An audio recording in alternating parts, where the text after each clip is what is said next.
Pag-uusapan natin ang pananaw ni Ben Beatboy Armstrong tungkol kay XRP at kung bakit niya sinasabing maaring magsisi ang mga investors sa kanilang mga desisyon ngayon sa loob ng 5 taon.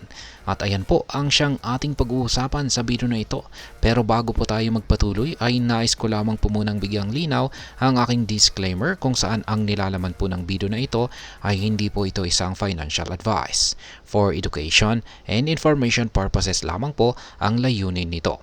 At ayan po, nakikita po natin dito ang larawan ni Ginoong Ben Armstrong or mas kilala po siyang Beat Boy. At ayan, si Ginoong Ben Armstrong ay isa po siyang kilalang crypto commentator na matagal ng bullish or positibo ang kanyang pananaw kay XRP.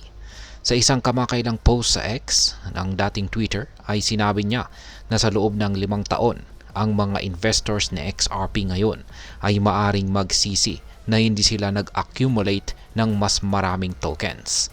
Ang pananaw na ito ay batay sa kanyang paniniwala sa long-term prospects upang matagalang potensyal ni XRP na kasalukuyang ikapitong pinakamalaking cryptocurrency sa market.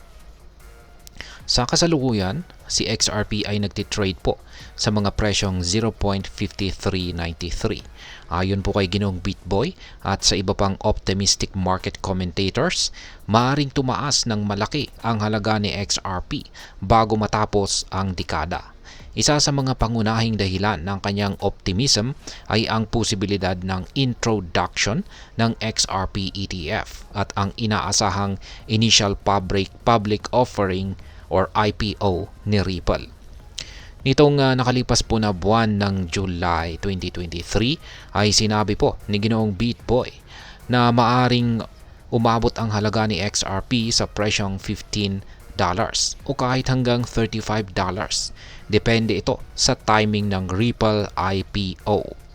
Sa isa pang analysis noong August ay sinabi niya na maaring umabot ang valuation ni XRP sa higit $6 trillion. Kung saan ay katumbas po ng market price na humigit kumulang $60. Ngayon ay balikan natin ang mga reaksyon ng community. Habang may mga sumasang-ayon na promising ang 5-year outlook ni XRP, may iba naman na hindi kumbinsido. Isang commentator ang nagsabi na bumili siya ng XRP 5 taon na ang nakalipas. At mula noon, hindi pa rin nag-improve ang presyo nito. Ipinapakita nito na maaring hindi kasing promising ang susunod na 5 taon gaya ng sinasabi ni Ginoong Beatboy. Kaya, yan, tingnan po natin yung price action na XRP sa mga nakaraang 5 taon. Noong October 11, 2019 po wala, si XRP ay nagbukas po sa trading na presyo na 0.2721. Umabot po ito sa intraday high na 0.2759 at nagsara sa presyong 0.2711. Fast forward po natin ngayon, si XRP ay may presyo na 0.5393 na nagpapakita ng 5-year gain na 98.93%. Kung ikukumpara natin ito kay Bitcoin at Ethereum, makikita natin na mas modest ang gain ni XRP. Si Bitcoin na may presyong $8,316 5 taon na ang nakalipas ay ngayon ay nagkakahalaga ng $61,012 na may 5-year return na 633%. Si Ethereum naman ay may 5-year gain na 1,220% mula $181 noong October 2019 hanggang $2,410 ngayon. Kaya yan, sa kabila po ng mababang performance ni XRP kumpara kay Bitcoin at Ethereum, marami pa rin ang naniniwala na mas promising ang susunod na 5 taon para kay XRP.